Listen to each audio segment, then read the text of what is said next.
screen, it'll tell you when it's recording. There you go, it started recording, so you're good to go now, Councillor Hussain. Right, thank you everybody, and welcome to our first, we can call it a first Teams meeting because the other one was live, so I couldn't really see anybody, so it's nice to see you all today. I'm Councillor Hussain, I'll be chairing the meeting. I also have Councillor Azim with me today. Do you want to introduce yourself, Councillor Azim?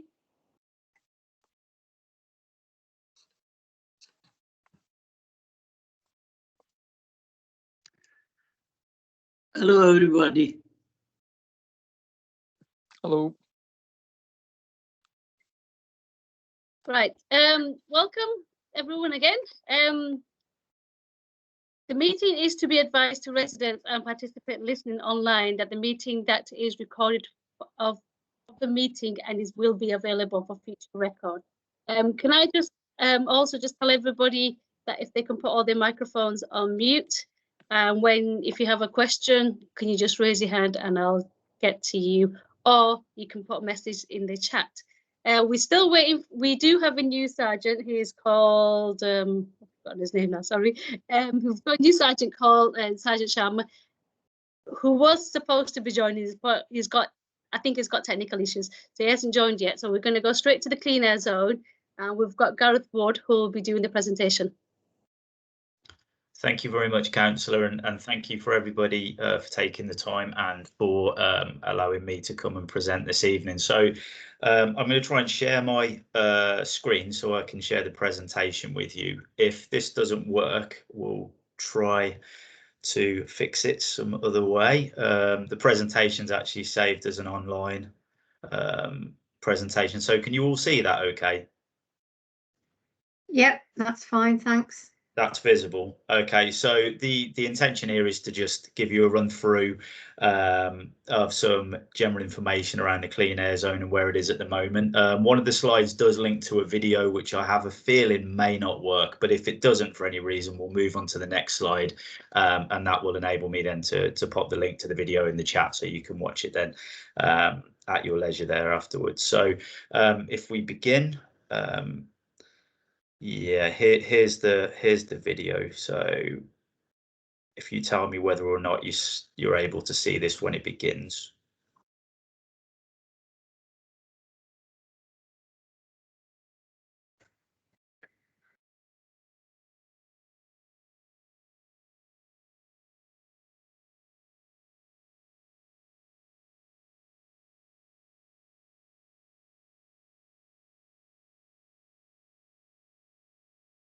Nothing so far. Is that okay for everyone? We're not seeing anything yet, Gareth. We've just got a blank screen with the heading on the top. Okay, in that case, don't worry about the video. It's a video you may have seen anyway, but if it's okay with everybody, I'll pop the link to it in the chat so you can watch it afterwards, if that's all right. It's contained on YouTube in any case, so it's fine. So you should now be able to, or if this is working, if I move on to the next slide, is that better? Yeah, we can see the slides. Okay, right, in that case then I'll proceed from here and then I'll share the video with you afterwards. So I'm not sure how much everyone in attendance knows about the clean air zone, but by each of these slides hopefully we'll be able to give you a little bit more of an overview, and then of course if there are any questions I'll answer them afterwards. So this slide is very self-explanatory. It's around why we're introducing the clean air zone. So as you can see here, and without wanting to read every part of the slide for you, we do have a national health emergency that's linked to the climate emergency. We have up to 1,000 premature deaths in Birmingham each year that are linked to conditions expedited by man-made pollutants, with children far more likely to be affected, 3 times more likely, in fact, to be affected by harmful emissions and air pollution. We do have a legal obligation to improve the air quality as well. So we have a government mandated clean air zone, something we have to deliver, in a reduction of harmful emissions. And so along with of course, the moral and ethical obligation to protect the well-being and safeguard citizens and workers within the city, we do also have a legal obligation to do so.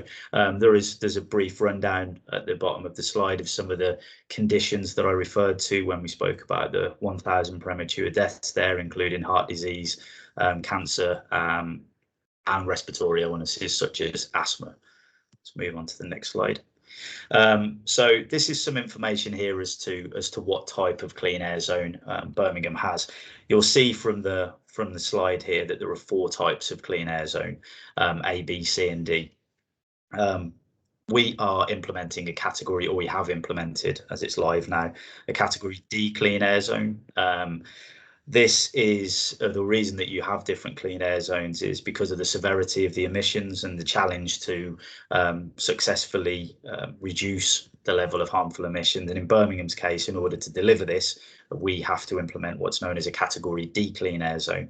The graphic there gives an idea as to the extent of the clean air zone. So you'll see that some of the other zones won't include cars or private cars, whereas Birmingham's includes HDVs, larger vehicles, and privately owned cars. Yeah, I would say that's, if anybody has any questions around the type of clean air zone, we can come back to that afterwards. Here's a little bit more information that leads on from the type D clean air zone. So on the right hand side of the slide, you'll see the map of the clean air zone. So as you may be aware already, it's everything within the A4540 middleway, excluding the actual middleway itself. So everything within that blue area there is our clean air zone and is contained within there. The charges for the clean air zone run 24 hours a day, and the charging period is midnight to midnight. So somebody entering, for instance, at 1 minute past midnight could come and go throughout the clean air zone for the remainder of that day, leaving at 11:59, and they would be eligible to pay, assuming their vehicle's non-compliant, the £8 or £50 charge, depending on their vehicle type. However, in contrast to that, if somebody came in at 11:59 p.m. and left at 1 minute past midnight, they would be eligible or applicable to pay 2 separate daily charges because they would have crossed over the charging period. There's a few key messages at the bottom of this slide. So around payment. So payment is made using the central government payment system. People can pay online. We have a link on our Brumbri's website to take people to the payment portal. They can also pay over the phone directly to the Clean Air Zone help desk, which is operated by colleagues in the DVLA. You can see that people have the opportunity to pay 6 days prior to their visit. So they can pay, if you knew you were coming in next week, you could pay 6 days or within 6 days ahead of the visit, on the day of the visit itself, or within 6 days after the visit. So for instance, if you had a non-compliant vehicle and you had to make an unexpected journey into the clean air zone, not only could you pay on that day, but you could also pay within 6 days afterwards as well. Failure to pay after that 6th day following the day of the visit will result in a fixed penalty notice or a penalty charge notice, a PCN. That comes in at £120, but can be reduced to £60 if paid within 14 days of receipt. And as the final point there makes clear, the onus is on the driver to know that they have entered the zone. We don't inform people that they have entered the clean air zone. The only information that they would get thereafter would be the issuing of the fixed penalty notice. There are roughly 300 signs around the periphery of the clean air zone, as well as warning signs in the roads that lead up to entry into the clean air zone. So there's sufficient signage to enable people to be aware that they're approaching it if they haven't already gone online and checked their vehicle for compliance already.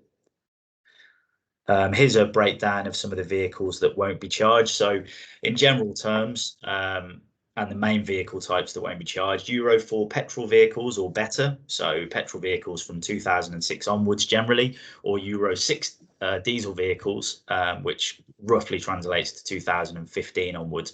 There are petrol vehicles that are Euro 4 that were produced in the years before 2006. They're known as early adopters. So if anybody has a petrol vehicle, for instance, from 2001, 2, 3, 4 that they believe is a Euro 4 vehicle, the DVLA have updated the vehicle checker with all of this information. So it's just a matter of going onto the website and entering the registration details, and that will confirm immediately whether or not your vehicle is compliant or not. And also, if for any reason people have any difficulties accessing the vehicle checker, they can call the DVLA directly, who can confirm that for them. So you can see other vehicle types there, including fully electric vehicles, fully hydrogen fuel cell, and hybrid electric vehicles, as long as the fuel component of the vehicle meets the Euro 4 or Euro 6 parameters.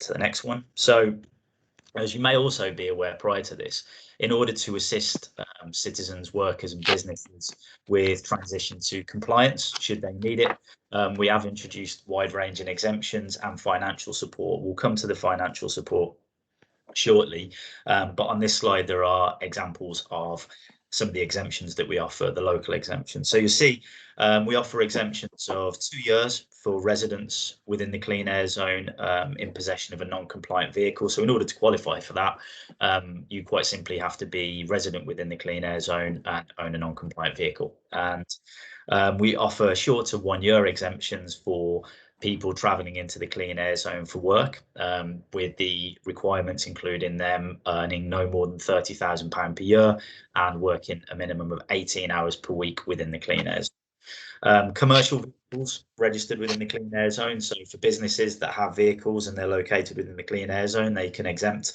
up to 2 vehicles, and visitors to hospitals or medical centres, it should say. So for 12 months, if a non-compliant vehicle has to visit somewhere like the Children's Hospital, Atwood Medical Centre, or Badger Medical Centre, or Outwood Green, I should say, they will be able to pick up a voucher which they can enter online following their visit, and that will redact any charge that they would have for that particular day. And at the moment we've also got Millennium Point included in that, as well as that is a vaccination centre for COVID-19 vaccines. So people with a non-compliant vehicle who need to go to Millennium Point for their vaccine, if they choose to do so, they can also obtain a voucher there, which can prevent them from having to pay the daily charge.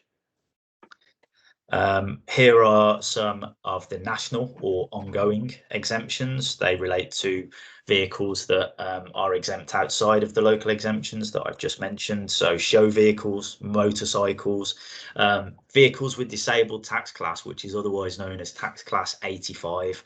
And this can be obtained for individuals for a number of reasons, including higher rate PIP. And if there is any if anybody is curious as to whether or not they have that tax classification, again, colleagues at the DVLA can confirm that for them.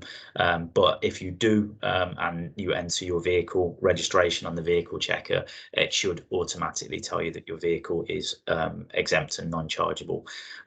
Some of the vehicles there, including specialist vehicles and historic vehicles. Specialist vehicles might be vehicles made for construction purposes, cranes and so forth. Community and school transport effectively relates to vehicles that are known as Section 19 or Section 22 for operation in Birmingham, and Section 19, for instance, breaks down to not-for-profit transportation, which is applicable in general for many school vehicles. I mentioned earlier on that there was significant funding in place along with the exemptions that are on offer. Here is a quite broad breakdown of that. So we have £35 million of funding that's divided into 3 separate pots. The first of the pots relates to the scrappage scheme and mobility credits. So following on from workers within the zone who meet the criteria for a worker exemption, subsequently, depending on the length of time they've owned their vehicle, they may be eligible for scrappage also, which would mean that they can scrap their non-compliant vehicle in exchange for £2,000 credit to be used at Motorpoint, who is our partner in this, or they can use it for mobility credits. So same amount of money towards travel on public transport. There is £10 million, which is an upgrade and replace programme known as the HDV Fund, and that's for heavy goods vehicles for small, medium enterprise businesses in the West Midlands. That money is available to them to help with replacement of non-compliant vehicles or retrofit of existing vehicles. And finally, £15 million, again, as an upgrade and replace option, has been made available to Birmingham's taxi community. So that's Hackney Carriage and private hire together, and there is a range of different exemptions available for taxi drivers licensed to Birmingham there, including grant funding towards replacing a present non-compliant vehicle, or funding towards towards retrofit costs, for instance, for Hackney Carriage vehicles. So there are numerous schemes available within that £15 million budget. I'm on to the next slide. So yeah, here are just some markers of progress that we've made so far. So you can see there, in terms of the exemption permits, we've issued over 6,000. We've paid out £1.7 million to 1,020 approved taxi applications. 6 businesses have been approved for funding from the HDV fund, which equates to £330,000 of committed funding. We have received already around 30 applications which have been approved for the scrappage scheme, and result in the credit to use at Motorpoint, or travel credits. That scheme hasn't been open for very long, so we're pleased with the number of people that have made the scrappage applications so far, and of course even more pleased that we've been able to approve those that have come through. There's mention there about the webinars. Of course, with the lockdown and subsequent restrictions thereafter, a lot of our public engagement had to change into online engagement, such as this meeting this evening, and we've hosted over 30 webinars and had an accumulative watchback total of over 4,000. So that's been a success for us also. On to the next slide. So yeah, some key actions here really to try and make these as kind of straightforward as possible. For anyone entering the clean air zone, it's important beforehand to check your vehicle. Broadly, given the parameters that I mentioned earlier on, Euro 4 and Euro 6, that should mean that you're compliant, but the prudent thing to do is to check your registration in any case to make sure prior to entering the clean air zone. That will tell you immediately whether you're compliant, of which over 75% of vehicles entering the zone are, which means they're non-chargeable and there's no further action. If they are subject to a daily charge, it's about reviewing your support options, so determining whether or not you're eligible for an exemption or for a financial incentive, as we've run through in the previous slides. And then finally, if not, then it's around consideration of what you can do to mitigate that for yourself, whether or not the determination is their visits are infrequent, so that the charge might not pose much of an issue, or whether or not it's possible to change the travel behaviour, move from a private vehicle that's non-compliant into using public transportation potentially, or cycling, and then importantly to understand the payment system and how and when to pay, and also the potential for enforcement procedures should payments not be made. Here is a slide around business support for staff. So this is around helping people prepare for the transition, predominantly for businesses, really this is. So if anybody is associated with a business, or if anybody on the watchback is associated with a business, they should ask themselves, have they raised awareness of the zone? Do they know that the zone is live? Who will be charged, and the area that the zone covers? Have they provided access to the clean air zone information and support? So what are your internal communications like? Have you made it clear to staff whether or not they may be eligible for exemptions or financial support? And finally, have they clarified business support and policies? So companies may opt to operate an internal expenses policy. We're probably all far more familiar now with flexible or home working than we were a year or so ago. So has that been considered as a feasible option from companies who may have staff that are chargeable for using that? And then subsequently, have they looked at fleet vehicle provision for some of the larger companies with deliveries, and looked into staff benefits, so whether or not staff would be eligible for financial support outside of the Clean Air Zone programme, such as cycle to work schemes and so forth. So this slide again is around a final checklist for people with businesses. So we know that Birmingham is the first Category D Clean Air Zone to launch, following the launch of Bath Clean Air Zone several months ago, which is Category C. There are far more Clean Air Zones set to be introduced across England, a mixture of categories, including Category D. So it's important really for individuals and businesses to be aware of this in order to ensure that they don't unnecessarily end up having to pay charges or to use vehicles within the Clean Air Zone if they're non-compliant, or of course if they're eligible for support and exemption, that they make the most of that and ensure that they make their application. So suppliers, for instance, and customers, are they both aware of the Clean Air Zone? If they're coming to drop something off or to visit the business, do they know? Can you communicate that to them, or refer them to us, for instance, who can provide them with detailed information? Have you set up an account and assigned responsibility for managing payments if you're operating a fleet? Have you considered support to staff? I think, as we covered a bit on the previous slide, around active and sustainable travel. Are there any other ways for businesses potentially affected by this to offer their services to customers? So can they do this remotely? And again, support, have businesses that might be affected explored all options around regional and national grants for businesses? There are numerous grants that exist outside of those that we have as part of the Clean Air Zone programme, so it's important to bear that in mind. And that brings us to the end of the presentation. Here's some contact information on here. Again, there are a couple of phone numbers as well, which I can put in the chat afterwards, which actually aren't contained on this slide, for people who need to contact or wish to contact the National Help Desk, the Clean Air Zone Help Desk, or locally if they need to contact Birmingham City Council in terms of local issues, potentially around exemptions and financial support. So that is the end of the slide. So I don't know how we would like to approach questions, but if anybody has any, I'd happily answer them now. I'm just going to exit sharing my screen.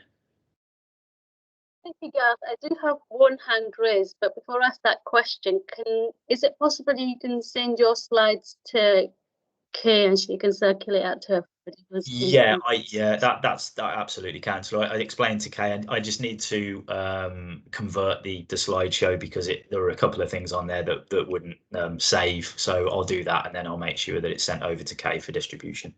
That's fine, so everybody can have a look at it. Imran, you've got your hand up. Yeah, thanks, Chair. Thanks, Gareth. You're welcome. Okay, just a quick question. What support do you have for local residents who probably in coming time will be affected from vehicles that will probably end up parking in our areas, in the inner cities, probably making other forms of transport to go into the city? We have had Wasim Zafar come previously before and speak to us about this. And what he said, there was a budget that the Clear Air Zone had that was going to probably give these communities in between something like I don't know, parking permits or something along that line. Yeah. Is that still the case, or you know? Yes, yeah. It's thanks for your question, Imran. It's a really important point, because one thing that we were in the implementation of the Clean Air Zone, one thing you don't want to do is put measures in place that improve the air quality in the city centre, but then contra to that adds issues to areas on the periphery of it. So yeah, absolutely. Resident parking permits is something that will be going ahead, which will prevent people from using periphery localities to park. and then to enter the clean air zone, avoiding the charge. I would say that's actually one of the main aspects. But importantly, with regards to the clean air zone charges, so for money generated by that, all that revenue goes back into transportation and public realm improvements within the city. So it enables us to be, as a city council, reactive to any of those issues. So for instance, if permit parking wasn't adequate, we would be able to look at what other methods we could impose in order to make sure that that we stop that from being an issue. I hope that's okay. If you do want any further detail on that, or any more information about the actual schemes and when they're going to go ahead, by all means, drop us an email at cleanair@birmingham.gov.uk, which will be on the slide that we'll share. Mention my name and I'll come back to you directly. Can I just come back into it? Sure. Sorry, yeah, Gareth, thank you for the answer. Also, will this be a long process, or will it be for a short amount of time? So obviously this clear air zone is going to be here to stay. So these measures you put in, will they be in, just like you've got a year, like for residents of the city that can have a pre-06 vehicle, will that affect the same with us when we have 2 years, 4 years, or will it be a long-term basis for, I don't know, let's say parking permits don't work. Let's say we as residents are having problems with that ourselves. You know, where do we look at that after?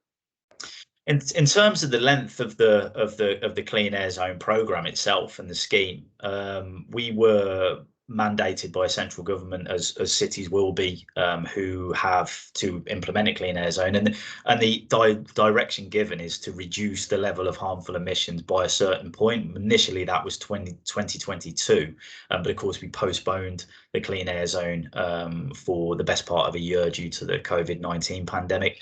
In terms of the vehicle types that are compliant, we won't be changing that. That won't change as part of the clean air zone. Euro 4 and Euro 6 vehicles will continue to be compliant as part of this. In terms of long-term effects for other residents, it's difficult to say in many respects, because we're just at the point now where we're launching the zone, and we're have to focus, of course, in the immediacy on the extremely high level of harmful emissions within the clean air zone itself. As I said, we'll be reactive as a city council to issues that could occur in periphery areas. But yeah, in terms of how long it will last for, we have to deliver the reduction first, and I think once we've done that, it needs to be sustained. So we couldn't deliver a reduction and then quit the scheme and then enable those emission levels to go back up. But of course, naturally, as time moves on, people are more likely to have vehicles that are compliant in any case. Does that answer the question? Yeah, thank you.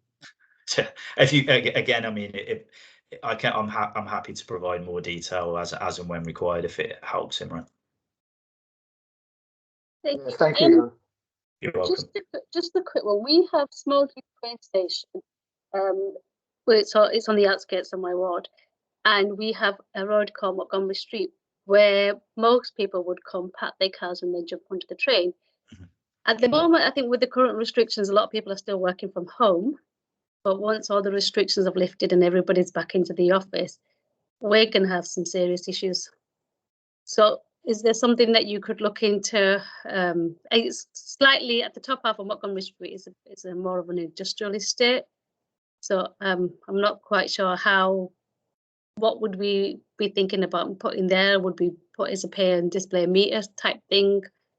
I'm not sure, but that is something we know we're going to have some issues now that the clean air zone is in force.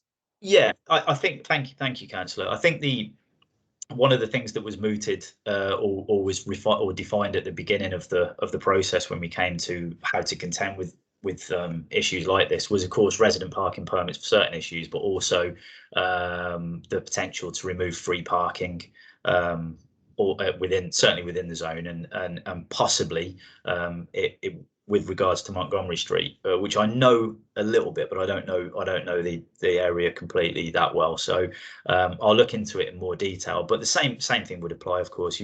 We're eager to not create an issue by fixing an issue, so it enables us to be reactive. But yeah, I'll take it. I'll take it to our head of service and see if I can provide something more definitive around Montgomery Street, if that's okay, Councillor. Yeah, because we just feel as though that everyone's. No, sorry, it's Anderton Road. Sorry, my apologies. It's Anderton Road at the top of the mountain off Golden Hillock Road. Yeah, we just feel that a lot of them are going to come, leave their polluted cars here, and then go into the clean air zone, which is not really fair. Right, Ted, you've got your hand up. Hi, Ted. How are you? I'm very well, thanks, Chair. Yeah, about residents' parking permits. Haven't had some experience in other areas when the council has looked at parking issues, and it was around the Blues ground and stuff like that with some of the estates. First of all, there was the charge for the resident parking permit, which was in some cases quoted as up to £60 a year. But in other cases, there was this, well, you get one free in the house, and then anybody else has to pay for one. You know, have you explored the type of permit that we may be looking at? Because around the area that the councillor is talking about, especially, there will be multi-generational houses where there will be more than one vehicle. Parking is a big issue in this area to begin with anyway, and that's because of multi-generational houses, more than one car per household, of which we then add other people coming in, parking the car and catching the train and stuff like that. Because stations like Small Heath, you know, you can never put a park and ride system within there. So is there any thinking about how these permits are going to work, or are families going to find themselves lumbered with a big bill for a parking permit outside their house? Yeah, thanks, Ted. Generally, in terms of how the parking permits will work, I haven't been involved in it directly myself, so I'm not entirely certain. I wouldn't want to speculate and give you an answer that was not correct or was lacking. I will say that in terms of mention around resident parking permits, I haven't heard a cost element to it. So that's not to say I couldn't say for certain that wouldn't be the case, but it's certainly not something that I've heard. So I don't know. I feel it's probably a bit of a short-change answer, I'm afraid, because I just don't know that much about it. But again, I'm happy to ask the question and get back to you if that's okay. If you could share an email address, perhaps with Kay, or well, I think if you get back to the councillor, because I think it's going to be pertinent to more people around that area down there rather than me. But I think if you get back to the councillor on that question, that'll be good, so she can share it or ask further questions. Yeah, thanks very much. If that's okay, councillor, I can if we can keep a record of any questions, and I can take them away and get back to you in more detail. That's fine. Thanks, Ted. Thank you. I do remember when we did have the early stages of introductions about the clean air zone, Councillor Stafford did say, he didn't promise anything, but he did, when we were talking about parking zones, he did kind of imply there wasn't going to be a fee, but obviously that was early stages then. So yeah, you can look into that and you can let us know with that question. Right, do we have any more questions for Gareth on the clean air zone? I don't see any. There's a hand up, I think. Shafak, I think it is. I haven't seen that one. Yeah, Shafak, Ahmed. Hi there. Hello, everyone. I've got it's a common question which a lot of the residents and local travellers use, is whenever they say there's a clean air zone, and they're always being a bit hypocritical about it. And the one comment they always say is, where does that money go for the clean air zone charges? So if that can be something that, I don't know whether you explained it or not, because I may have missed it, but if that can be something explained, what's going to happen to the actual charges that are collected from the people that enter the clean air zone? What is that money to be spent on? And, you know, just so we can forward that back on whenever people have a comment to make about it.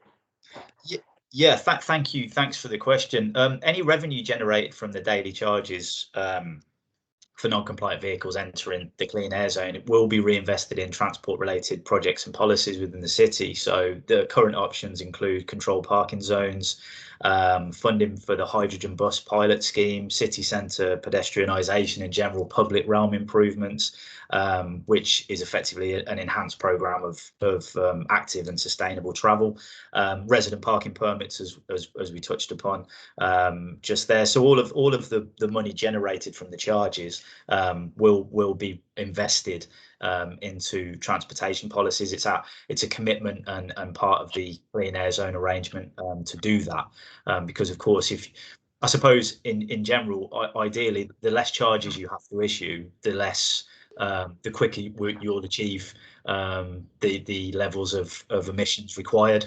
So if you are charging, you want to make sure that those charges, that revenue, leads back into improvements in the city in general. So yeah, I hope that's answered it, Shafak. Yes, thank you very much for that. Thank you. You're welcome.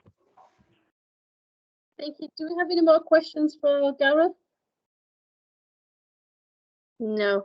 Right. Thank you, Gareth, for your time this evening. You're more than welcome to stay, or you can just log off and enjoy what's left of the evening. Thank you, Councillor. You're all welcome, of course. And if anybody does think of anything after the fact, if you contact us at cleanair@birmingham.gov.uk and just put it for my attention, I'll look into it and get back to you as quickly as I can. So thanks very much. And if it is okay, Councillor, I'll sign off now. Thank you. Thank you. Thanks. Right. Bye. Well, we've got Shafak Ahmed again. So yeah. It's okay. I was going to ask a question about something work related, but he's logged off now. It's okay. I was going to ask something work related question for drivers who go into the town centre, if there's going to be any future financial help for them. But I think he may have answered that before, but I may have missed it. It was in one of the slides, so we will circulate the slides when he sends it over to us. But we're still waiting for the sergeant, but he's not here yet. So we're going to go straight over to the Commonwealth Games update. So that's John. Thank you, Councillor. Good evening, all. I don't actually work directly for the Commonwealth Games. I've got to stress that immediately, but I am here to give a presentation. So hopefully, if you can all call out the moment I've actually got it working, because I've had a bit of a problem just recently in sharing my documents and it's doing it again. Bear with me just a second, guys. Hopefully I will make this work for us. Aha. Can you all see that? Yeah, we can, John. Thanks. Fantastic. In that case, I will start a PowerPoint presentation. Thank you. Right. It might come as a shock to everybody, but we've got the Commonwealth Games. What we're now trying to do is promote as much support and as enthusiasm as we possibly can. Now, I stress I'm a Brummie myself, so I know exactly how Birmingham people think, and there's always a very healthy element of cynicism. So the idea of this funding and the games is to try and generate a bit of fun and a bit of oomph about the whole process. Most important bit. How much has the ward got? Now, I've got some good news here. This ward has got the most money that any other ward has got across the city. It's still not a huge sum. £35,000 sounds a massive sum. It's not, and I appreciate that. And I know we're going to probably end up with some disappointed people, but we'll do our best to help as many people as we possibly can. So what is the Grants Fund about?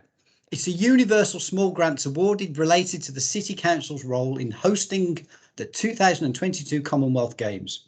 We've done it to try and get our local communities more involved with it, more active about the whole idea. Ideas could be anything from street parties, picnics and community celebrations. But the whole aim, as I said earlier, is just to excite the city so that everybody's proud of the fact we're Brummies and proud that we've got the Commonwealth Games, which is a feather in our caps. The grant is across all 69 wards, and each ward has a specific sum in which to actually allocate. And as I said, we've got 35, which is pretty good. There's three key elements to the fund. There's Get Active, Ready, Steady, Fun, and Celebrating Culture. The first round is already closed because that was due for the 1st of June. But the second round is going to be open now. and it's going to go right the way through to November, and we think probably way beyond November, because if we've got a pandemic, we're trying to be as lenient as we possibly can. The first element, though, is get active. So this is a simple tie into the Commonwealth Games. Obviously, the Commonwealth Games is about sport and activity. So what we're trying to do is get our local communities more active. We want them to have some good sports days and some community games. I've seen some excellent bids that have come in just recently from young people and older groups, all talking about how they're going to have some mini Commonwealth Games, looking at all sorts of sporting activities, which is absolutely brilliant. But it's also about being active. So it could be just doing some sponsored walks or doing something that just gets everybody, especially in this pandemic, up and running and up and out. The ready, steady, fun element is about making certain that we've got areas that are games ready. So it could be that we want some Commonwealth Games themed flower displays. We want maybe some bunting put out, and have just some general fun that celebrates the games but ties into the games. Now, I've got to stress at this point, remember to keep the link to the games. I've had quite a few speculative bids that have come in that are really good, worthy projects, ranging from things from domestic abuse to even improving a local canal. Absolutely fabulous, but had absolutely no connection whatsoever to the Commonwealth Games. Remember, this is Commonwealth Games money. So if we put a bid in, it's got to relate to the Commonwealth Games in some element. The third element is celebrating culture. And I've seen a couple of absolutely fabulous bids that are coming from this as well, where we've got people that are saying, well, if we have a street party and we have every table actually designated to a particular country from the Commonwealth, and then if we have people telling tales perhaps of how they've come from one particular area of the Commonwealth and come across, and some of their experiences and their cultures, absolutely fabulous. So that's the sort of thing we'd be looking at from celebrating culture. I'm going to keep stressing this, guys. Remember to keep the link to the games. I can't stress that enough. Right, the core criteria. We've tried to make this as wide as possible, but we want links to the Commonwealth Games, how it supports your local ward plan, and I'm happy to say here that the ward has got a very good, robust ward plan, so I'm sure we won't have an issue there. How it adds value. So this isn't about replacing a lost service. This is about doing something new, something different, something that gives a bit of pep to the games, and how it helps citizens get the maximum benefit from the Commonwealth Games. Again, we've tried to be as lenient as we possibly can with the funding. So the funding can be used to cover most types of community activity. It can include core costs, which doesn't always happen, which means all the central running costs will be covered. It can cover revenue costs, new and existing projects, provided there is that new bend that comes into about the Commonwealth Games, and one-off initiatives. There are two ways to submit grants. You can go via the email of the ndsu@birmingham.gov.uk, and we've got 3 Word documents. Now, I'm an old dinosaur and I like proper Word documents, so I'm quite happy, councillor, to send the 3 application forms out to you. So if anybody's got any interest in that we can go via a Word document. But you can also go into the Birmingham City Council website, and it is there, and we will pick them up and we will run with them. But if you have any issues, you have my email there, john.mole@birmingham.gov.uk. Quite happy to try and assist as much as I can. Now, there are 3 different types of applications forms because we've got 3 levels of funding. So there is applications up to £1,000. Now, up to £1,000, we're not going to be expecting War and Peace when you write your application. So long as we can see there is a theme link that goes into the Commonwealth Games, we're probably going to be happy with it. From £1,000 to £5,000, we're expecting a bit more from any group that actually applies there. So don't just mention your project supports the Commonwealth Games. Tell us how and give us some breakdown on that. And then from 5,000, and there's a little gap there, it should be up to 10,000 because there is a ceiling at £10,000 per project. And we will expect quite a lot from that. So we're going to want to make certain that we've got value for money. We want to make certain that you really are making an impact into the Commonwealth Games. And we're going to want to know some of the nitty gritty, like how many people are you going to be working with? Is the Commonwealth Games getting value for money for this? And once again, I told you I keep stressing it. Please, please, please align your bid to the Commonwealth Games. Right, the application has various questions. Some of it's really simple: name of group, which of the 3 themes you're applying to your project, what your activity idea is, the total cost, and how does your activity celebrate the Commonwealth Games. For the 1,000 plus applications, we need to start thinking about how your project aligns with the ward priorities and the funding criteria. Again, we've got a really good ward plan, so we haven't got any issues there. Your councillors have done their stuff on that one. How you deliver your project, how you'll know you've been successful. So from a successful perspective, what we actually want to start looking at is, well, how many people have you got in? We're not going to give you £10,000 for 20 people to say, yes, they've made a success. So you need to be able to think, right, are we going to have 200 people come to an event? That's absolutely fabulous. Are we going to have some questionnaires with those people? Are we going to make certain that they come away thinking and knowing more about the Commonwealth Games? And then what plans do you have for continuation of the project? It's not a prerequisite, but if you can say you're kickstarting a project that will go past the Commonwealth Games, you are going to get brownie points for that, and it will be adjudged more favourably. And how are you going to bring people together in your local community? Have you got any external match funding? Again, it's not a prerequisite, but if you have got some external match funding coming in, that is fabulous. And the one thing I would say about that is external match funding doesn't have to be actually in cost. It doesn't have to be in pounds. That could actually be, you could have a volunteer team. Now, for every volunteer that comes in and starts to do some work with that, that's the equivalent of £10 an hour. So if we're thinking about match funding, think about if you've got some volunteers that are doing something for nothing. And we will need to see quotes for capital projects, because at the end of the day, it is Birmingham City Council. If you're applying for the larger sums, which is the 5,000 and over, again, think about the legacy. It's a very key issue. If you can come away with a new walking group that's going to be around for the next 5, 6, 7 years, then you have got a real legacy that's happened because of that Commonwealth Games funding. And sustainability is always a good one as well. So you have to think after the project, how can this happen? Could it be that you set up a whole new volunteer team? Have you set up some new partnerships? Or have you set up a whole new way of operating locally? Now, writing a good funding bid is a dark art, and I appreciate that. I've spent the last 20 years learning my apprenticeship where it comes to writing a good funding bid. But first of all, read the guidance and the application all the way through. If you can all remember back to school, I'm sure you're told by your school teachers every time you sat an exam, read the question first, read the question the second time, flip over the question to make certain there's nothing hidden on the other side of the form, and then start thinking about writing your answer. And it's very much the same with an application. Read it before you put pen to paper. That way you're in a far better position to write a very good funding bid. Make sure you're answering the questions that have been asked. I've already given you a real big clue. Remember to keep that connection to the Commonwealth Games. It's absolutely critical. Be clear both in your presentation and your answers. Make it as easy as possible for the person reading your application to understand and be interested in it. Try and use your own words. We're not expecting professional bids to come in. If we do see professional bids come in, it's probably not what we want, because what we actually want is, this is a whole thing about bringing the community involved, igniting the community and their interest in it.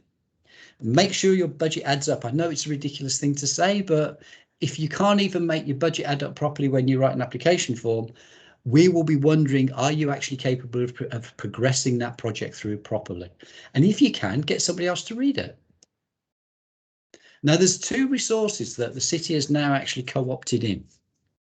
There is a very large national group called Locality, and Locality have been working in communities now for several years, and they've decided to come in as part of this project. So you can have direct advice from Locality. And there is another group called Birmingham Community Matters, and Birmingham Community Matters have come into partnership with Locality. They're a local charity.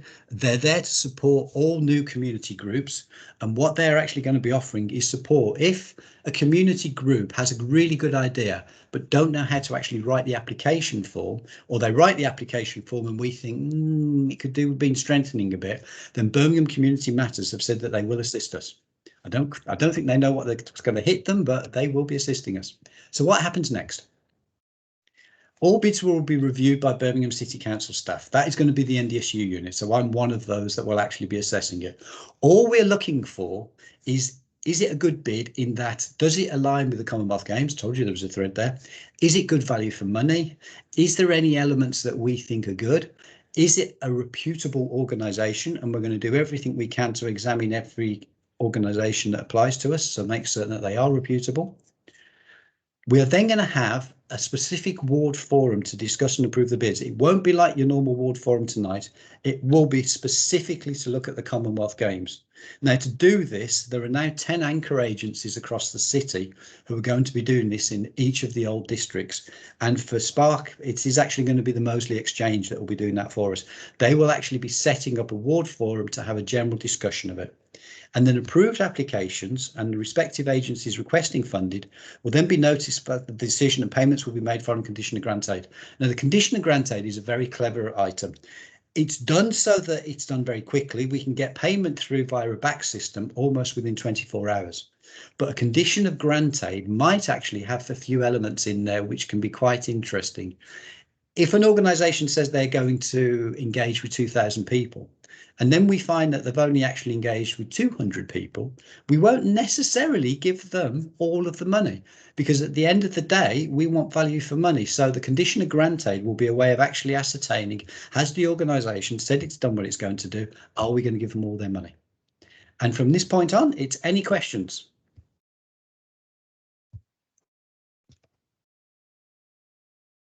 Thank you. Ted? You're on mute. Yeah, fine.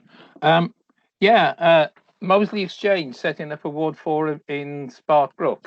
Can you first of all outline who the anchor agencies are across the city, how they were chosen, and why we're then having an agency from outside the area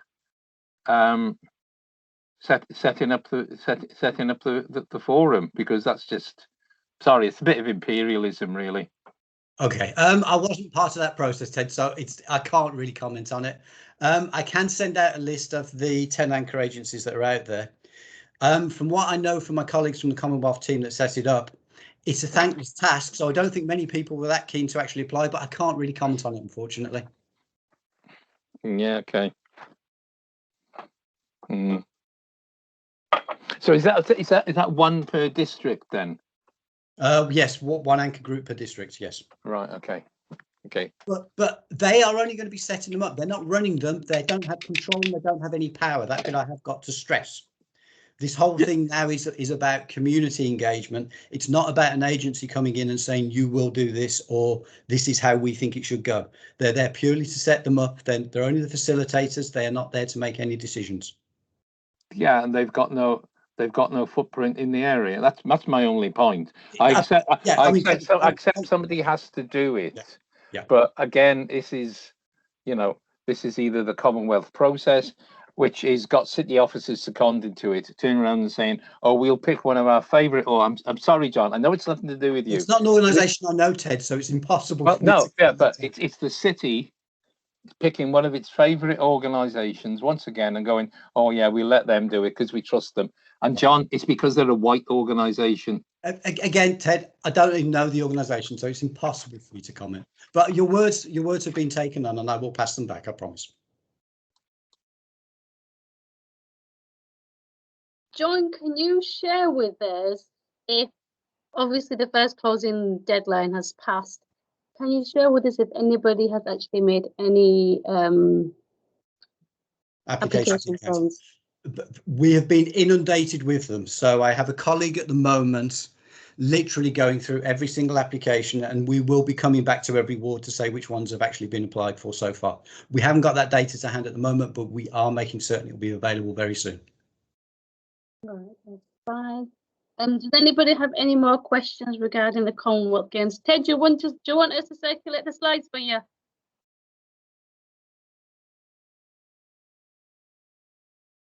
You're on mute. Yeah, you can send me the slides and stuff like that. John, I'm assuming from that point of view, because we haven't set up the thing yet, either nobody's applied or no money's been allocated from the Sparkbrook allocation yet then. Nobody will be applying for, nobody will be allocating any money, Ted, until you've had your ward forum meetings, which you will be invited to, I can assure you. So from that perspective, no. A categorical no. No, okay. Not a single penny is being spent. Thank you. Any more questions for John? Nope. Thank you, John. If you just send the slides to Kate. I will, Councillor. I will. Right. Thank you, John. Okay. I should wish you all good night because it's been a very long day and I haven't even had lunch yet. Right, thank you. Cheers all. Good night. Thanks. Good night. Right, we still haven't heard nothing from the sergeant, so I'm going to give you a couple of updates which I've been trying to remember that I wanted to share with everybody. So I have made some notes that I want to share. I've made 3 points that I want to share with everyone. The first one is, obviously you all are aware of the Warwick Road, the 4-way temporary traffic signal. So anyway, the roadworks are in connection with Mudlock Park development. 4-way temporary traffic light signal started on the 8th of March and is expected to be completed by the 16th of July. So I'm just hoping so. It's just 1 more month, guys. So that's an update I want to give you on that. Second update is about St Paul's Road, the former nursery plant site. We've had 3 application forms submitted. First one is SMBF, which is Support Muslim Business Forum. The second one is the Rotary Club Birmingham, and the third one is Share Community Project. I don't know anything else about which one has been accepted, but I will keep you posted if anybody's got any. As soon as I hear anything, I will let you know. And then the third one is Ladypool Road Improvement Scheme. I know we're having a bit of an issue with that, so I'm just going to read the email if I can find it where I've left it. Okay, Ladypool Road Improvement Scheme consultation closed on the 11th of June 2021. They received 33 responses, out of which 25 were in support of the physical segregated cycle lane, 5 did not support the proposal, and 3 did not express whether they supported it or not. In terms of the cars blocking the cycle lane, they thought that it'd be because it was a temporary thing, and they'd actually segregated the section by having signs, and they thought it would self-police itself, but obviously it didn't happen. Even though we've had enforcement team, the West Midlands Police and the enforcement team coming out, it's not possible to maintain that 24 hours. So what they've, in addition, they are hoping to do is make the road safer for cyclists, and they are having another, this consultation that just ended, the next stage is to review the development and design the designs further to take account all the feedback they've got and make the cycle lane more safer. So they're hoping to do the measure, implement these measures by end of summer. So hopefully we shouldn't have any more problems with the cycle lane. I've got Councillor Azim. I know he's been on Lord Mayor duties for such a long time. I don't know if he wants to add anything on. Councillor Azim?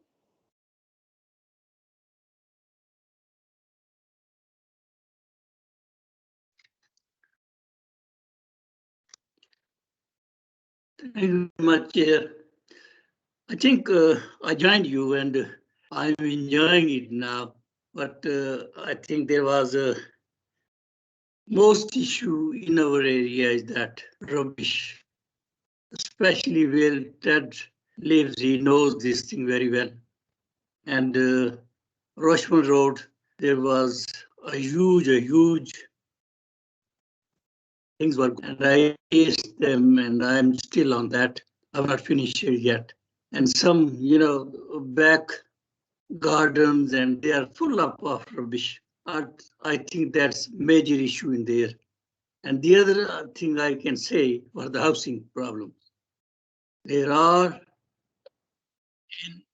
that's a 2-bedroom, 7-8 people are living, and they applied long ago, but there are still, they could not gain anything yet. I think these are the burning issues in the moment, and we have to deal all these things, and we should to listen to people what they are saying.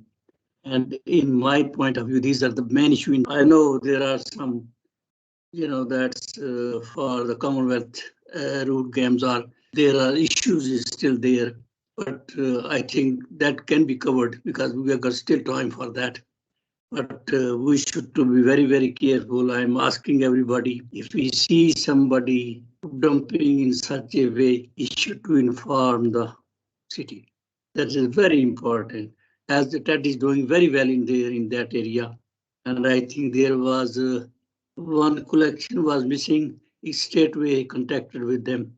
I think second time that was cleared. And this is the we want to cooperate from our community as well. And that's why I started, because after 3 years I'm joining all of you, and I hope so. We will cover all of them, and you are the people who are going to tell us what to do. Very important things these are. Thank you very much. Chair. Thank you. I just remembered 2 points of what Councillor Azim has just said about the environmental issues. There's a couple of active groups in Sparkbrook Balsall Heath who are active volunteering groups who are taking pride in where they live, so they're doing regular litter picks. We've got lots of equipment. If anybody wants to join, they can just send me a message or send me an email, and I can get you in touch with that. Also, the active groups are already thinking about setting up Friends of the Park group. So if anybody's interested in setting up the parks group, get in touch, and I can get you in touch with everybody who is involved. I've got 2 hands up. I've got Imran and then Praveen. So Imran.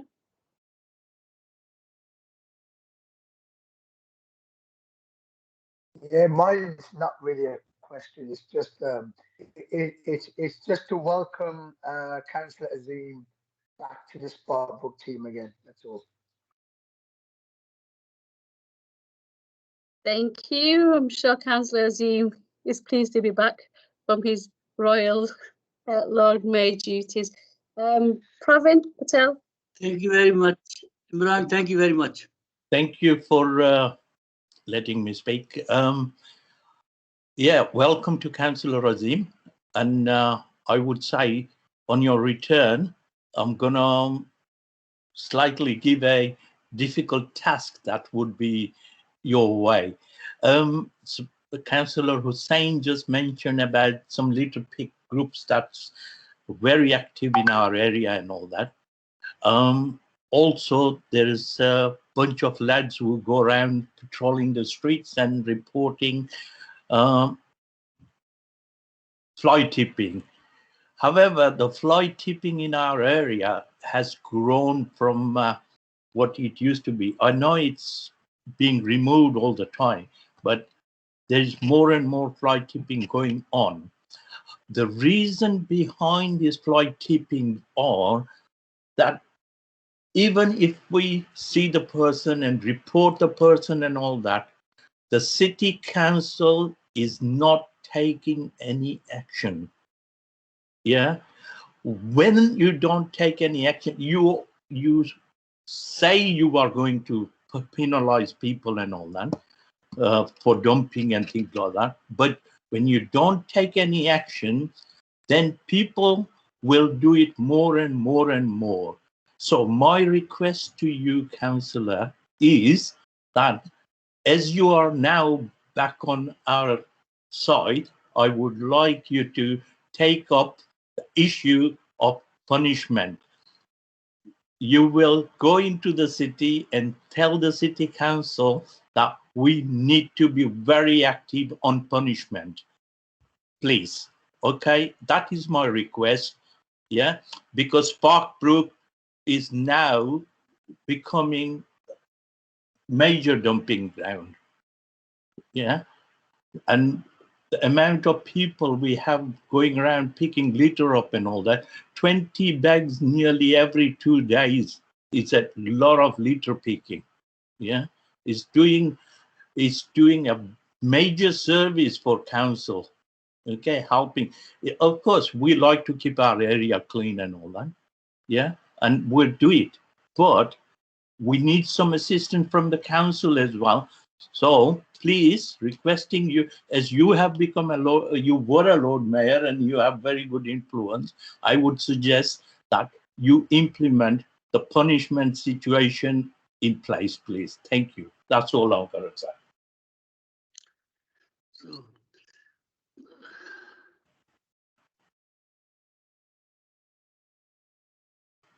can I answer that? Yes, sir. Yeah. Actually, Revan, what you said, I'm totally agree with you. but I think there will be much improvement start from this month.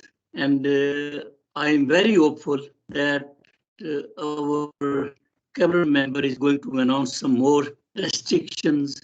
And because from the very beginning, I'm in favor of enforcement. But if there was something going to be done, and if, as you said, like, there are some people are helpless, they can't do it because everybody thinks, oh, council, why they are not going to do it. There are some legally restrictions as well. And I think on the Stratford Road, where you go daily, you see there are flats on there on the top of the shops. And most of them, I think they just put, whenever they come out, they just put their bags wherever they like. And I'm trying my best to educate those people who are showing such silly things. And in the future, I think I'm very, very hopeful for this one. And with the assistance, my colleague, Shabrana, she's doing very well. In my absence, she did a wonderful job. And in the future, we work together. And I hope so. We are going to listen to everyone, what they are saying, and get guidance from, because the constituents say the right things. And we should listen them definitely. And I'm not ignore anything, but I try my best to do these things. Thank you very much, Pravan, for your question, please. Thank you. Sorry, I did forget, or I forgot to add. It's just recently been announced that Birmingham will be investing £7 million in cleaner streets for Birmingham. Sparkbrook, unfortunately, when we had that presentation when John O'Shea came last time, Sparkbrook was one of the highest. So we will be getting extra enforcements. The little details hasn't actually been ironed out as such. What I can do is in our next board meeting, we'll just do a whole topic on fly tipping. We can get John O'Shea, Michael Chipman from Cleaner Streets, and we can discuss about exactly how exactly are we going to enforce. Like Pravin says, the enforcement element, because we've seen people doing it, we've witnessed it all, we've got evidence, yet we can't prosecute them. Why? So we'll look into that. We've been told that there may be a warden allocated for Sparkbrook. How is he or she going to be helping us?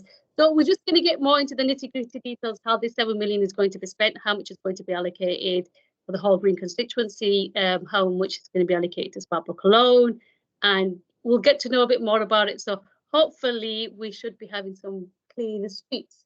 Imran, you've got your hand up. I'll come back to you, Pravin.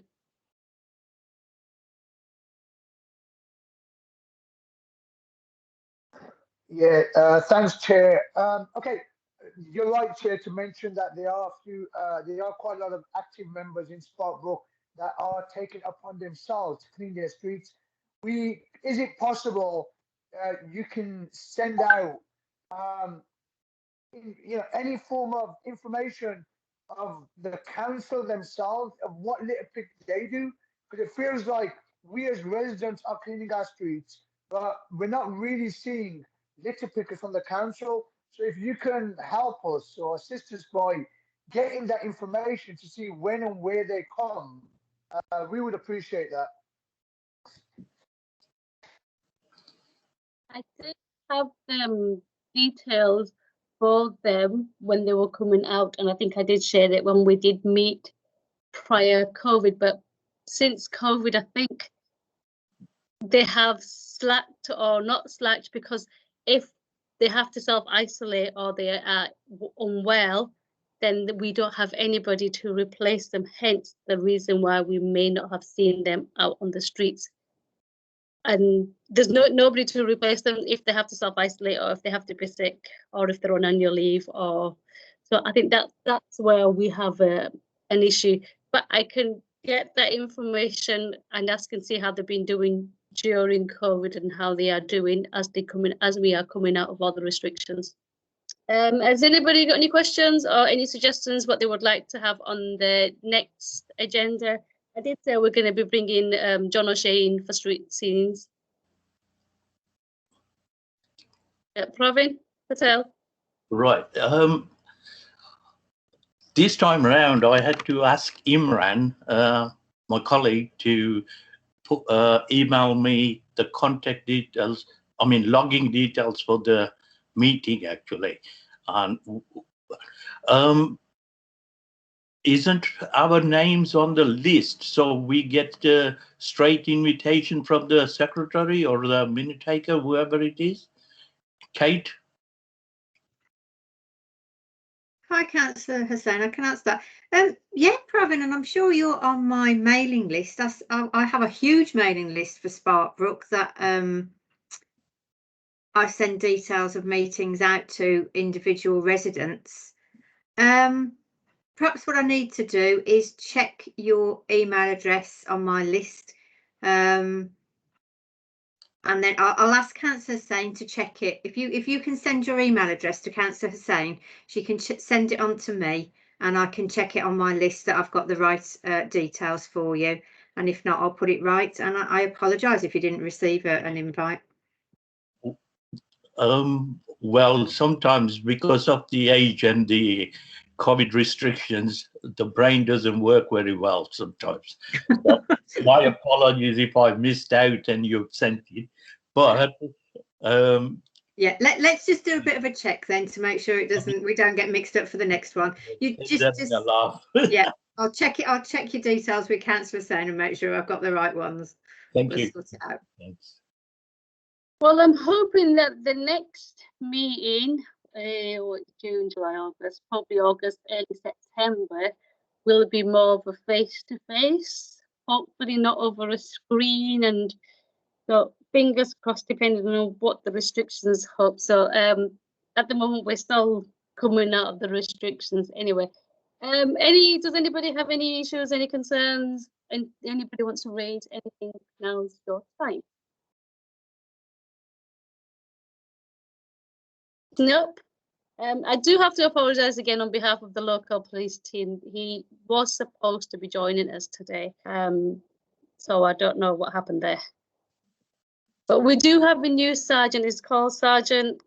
Oh, it's on the agenda. Can somebody remind me his name, please, Sergeant? Yes, it's Sergeant Khan Sharma. Something K. Khan Sharma. Yeah, that's the one. Yep. There we go. So we've got a new sergeant. I did have a meeting with him online, and he was supposed to give us an update on the begging issues on Strafford Road, Highgate Road Junction, Walford Road Junction, the 4 crossway junctions. He was supposed to give an update on that. So I was actually hoping he would turn up today. Right. Pravin? Councillor, just a question. Now you mentioned the new sergeant and all that. The street bagging actually has increased at the corner of traffic lights and all that, and now is spilling within the community as well. So I have been informed and we see it.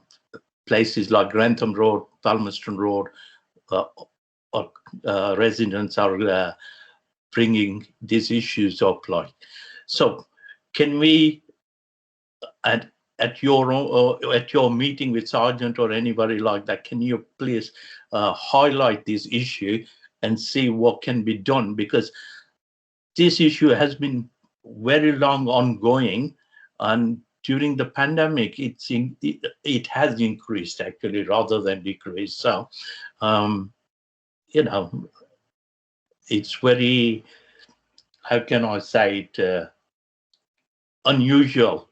And it's frightening for our youngsters and our ladies walking around in the streets and things like that. So I would suggest you have a talk and look at that situation, please. Yeah, like I said, I had about 10-15 minutes a Teams meeting with him, so I just had a brief chat with him, and I did raise the question about begging and what we're going to do. So he did have some sort of an action plan, which he said he was going to share with us today. So if he does give us an update, because he obviously hasn't come today, he did have a report ready, which he was supposed to present today. If he sends that to me, I can give it to Kate and she can circulate out to us all. If not, we can hope to see him at the next meeting. Right, since there is no other questions and nothing else to update you on, I will say thank you everybody and have a good evening. And if there's any time left, you can watch the ending bit of the football if it's still on. I don't know. I've missed football stuff. Thank you. Thank Have a good you. evening, everybody. Thank you. Thank you. Thanks. Bye. Good night. Bye.